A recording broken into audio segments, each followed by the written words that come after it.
Hola, mi nombre es Raúl Barba Báez, soy director general de Capacitación con Dignidad Humana, Sociedad Civil. Una comunidad de aprendizaje es un grupo de personas que han logrado establecer un vínculo entre ellos de tal manera que este vínculo sea aceptante, cálido y respetuoso. Lo que va a permitir que este grupo de personas funcionen como una comunidad. Es decir, se van a sentir aceptados y esa aceptación va a generar el atreverse a equivocarse, el atreverse a explorar otras condiciones que en un grupo que no tiene esta condición de comunidad sería difícil de presentarse. Muchos docentes se quejan de que los estudiantes no participan. Esa falta de participación es simplemente reflejo de la ausencia de una comunidad de aprendizaje. Por lo tanto, el docente es el directamente responsable para gestar las condiciones para que ocurra una comunidad de aprendizaje. La mejor manera de poder reconocer a la comunidad de aprendizaje es mediante la dinámica de los grupos. Es decir, los grupos expresan actitudes, condiciones, expresiones, vínculos, etc. Por lo tanto, entonces, la dinámica de grupo es reflejo de las condiciones que el propio grupo ha logrado gestar a lo largo de, bien, puede ser un proceso de desarrollo de tarea, proceso de interacción áulica para poder aprender cosas, en fin. La dinámica entonces de grupo es esta condición que permite a la totalidad de los integrantes del grupo expresar plenamente lo que podríamos decir la grupalidad del grupo. Es decir, CAES habla de la conciencia grupal.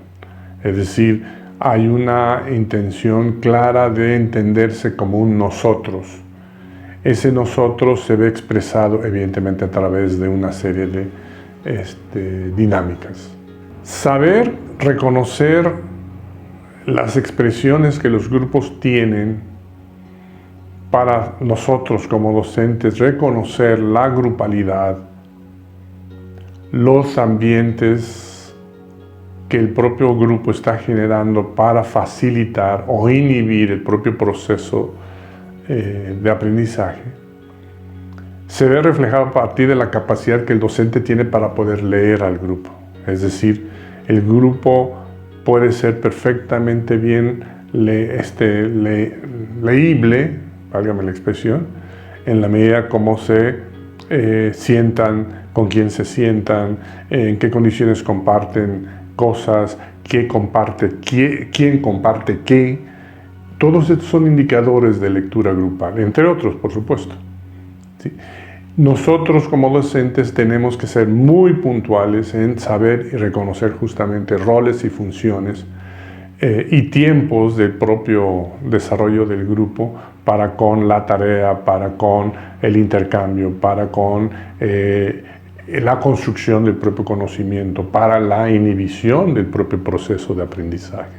En fin, es decir, los grupos tienen esa capacidad de poder facilitar el proceso de enseñanza-aprendizaje o inhibirlo, ¿sí? Depende muchísimo de la manera como es que el grupo contribuye a esto, ¿no? De lo que ya hemos venido hablando acerca de la gestación de una comunidad de aprendizaje.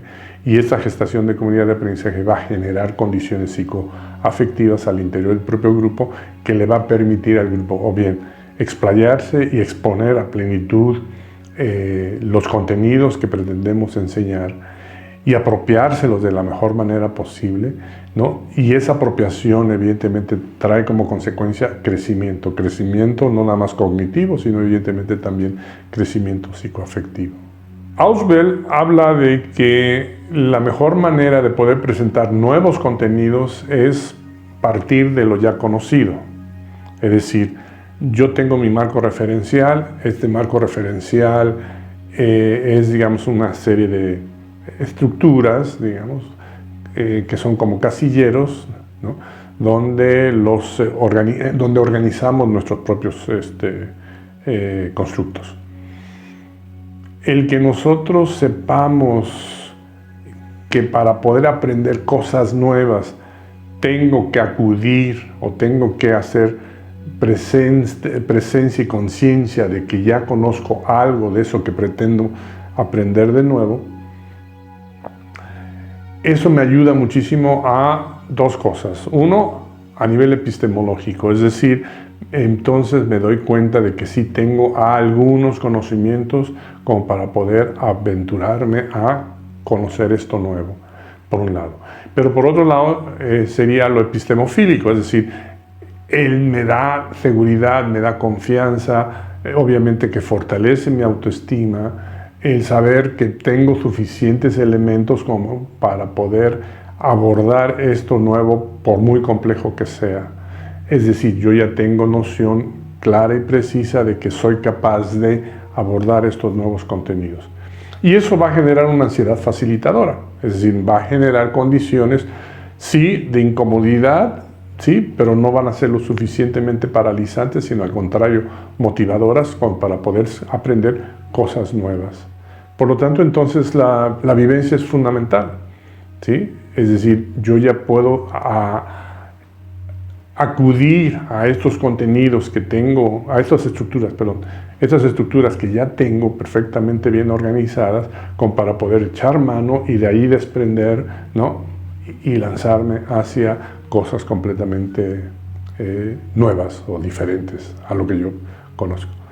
Y eso me ayuda a la organización, digamos, de la estructura cognitiva, pero también ayuda, evidentemente, a fortalecer toda esta fenomenología que se ve involucrada a la hora de poder aprender cosas. El ciclo del aprendizaje vivencial es una metodología donde va a ser, inicia este proceso a partir de la inducción de la vivencia.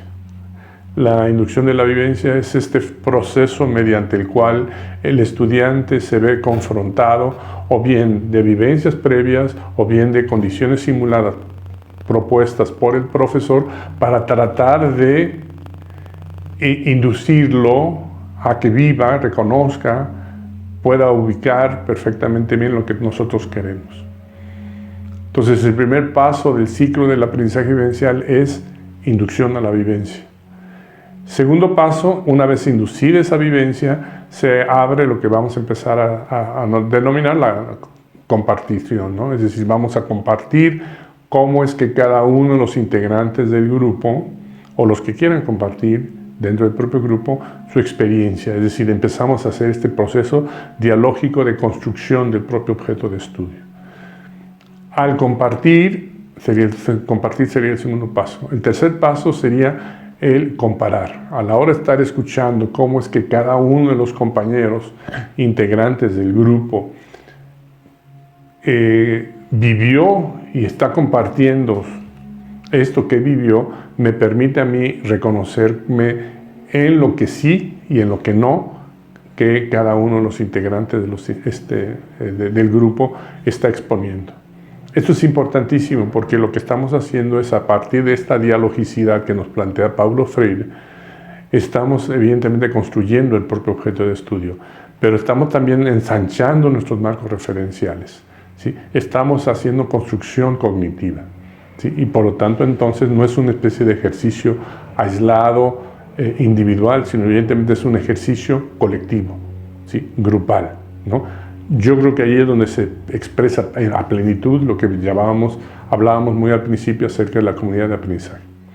Entonces tenemos inducción a la vivencia, compartir, comparar, y luego ya viene la última parte, que sería el análisis, ¿sí? Empezamos a reflexionar sobre esto que vivimos, cómo es que tuvo esta vivencia diferentes expresiones e implicaciones en cada uno de los integrantes, ¿sí?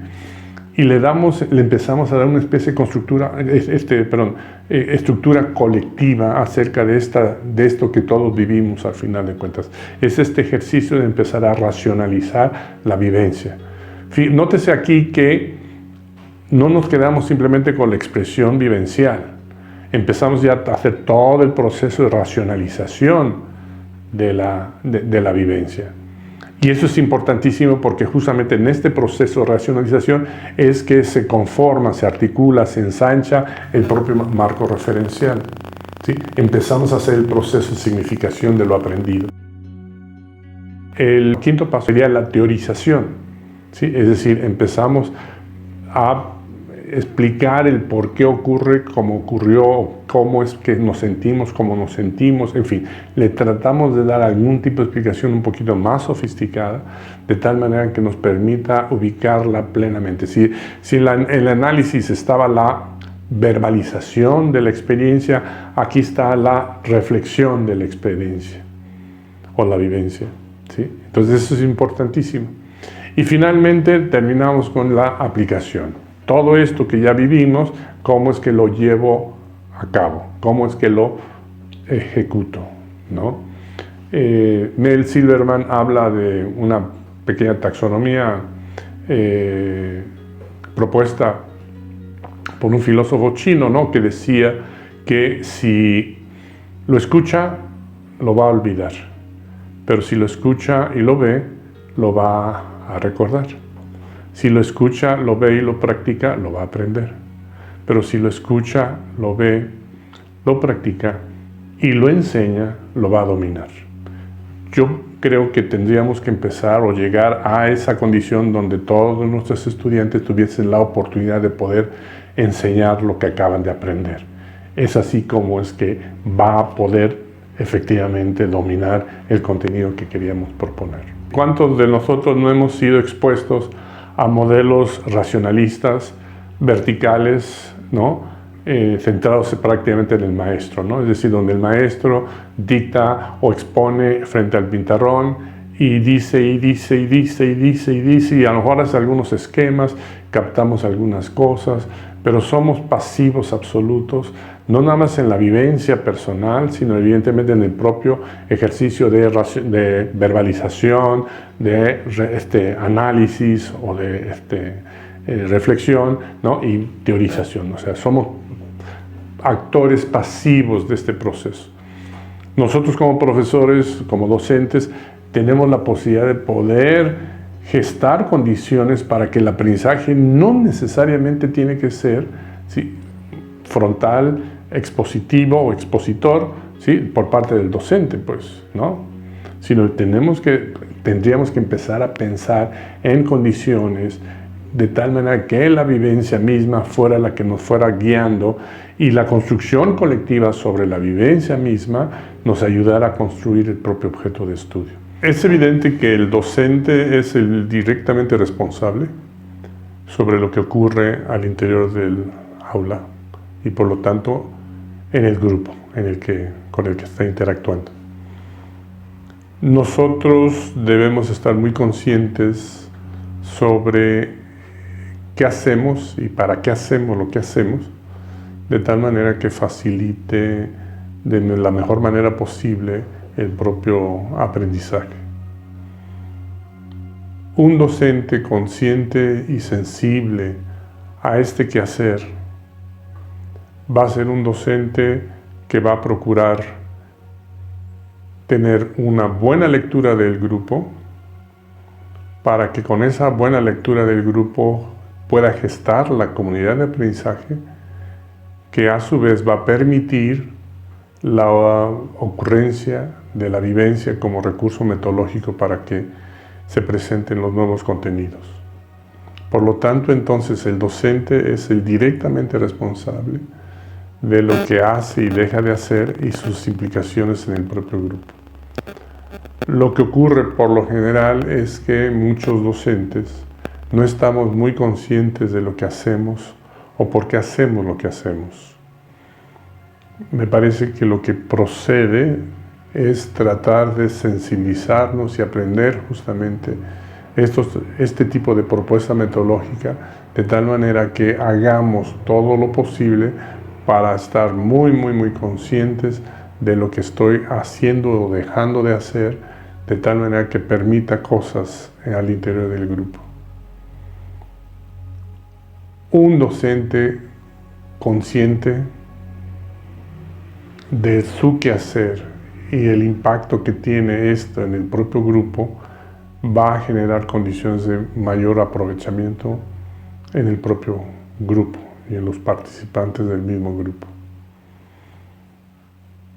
Un docente que no tiene esta herramienta concientizada, pues va a hacer cosas de manera muy pragmática posiblemente, pero que posiblemente también esto lleve al grupo a derroteros que no había contemplado. La recomendación es, pues por supuesto, capacitarnos y concientizar justamente todo lo que hacemos al interior del aula. Por todo lo dicho anteriormente, los invitamos a que se acerquen a la propuesta que hemos desarrollado, que se intitula Aprendizaje Vivencial para la Construcción del Conocimiento. Es un curso de 20 horas, curso taller de 20 horas, donde presentamos y exploramos justamente esta metodología del aprendizaje vivencial para que este recurso metodológico sea utilizado óptimamente y ustedes van a poder ver y observar en sus estudiantes la significación de lo aprendido. Les hacemos la atenta invitación para que acudan, para que se involucren en ese tipo de propuesta metodológica. Ojalá podamos haber incentivado la curiosidad en ustedes para que tomen este tipo de propuestas. Muchísimas gracias.